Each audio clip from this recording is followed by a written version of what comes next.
Morning everyone, may gimkilap shout out po mga pangga. Nandito po tayo ngayon sa taniman ng mga saluyot.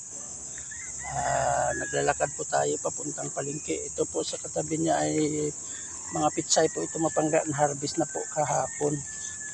Kaya ito po tayo naglalakad sa Pilapil upang tayo bibili ng mainit-init na pandesal. Ito po mga hantak mga pangga o sitaw kung tawagin sa Tagalog. Hantak naman sa Bisaya.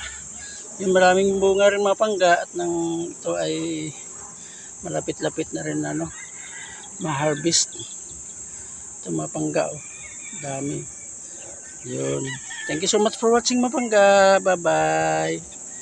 Ito sabi sa Sullivan. Ito po ang natawag nilang Buso-Buso Resort sa ating paligid. Ayan po. Malawak po ito. Yan. Ang ganda ng talawin dito mga pangga.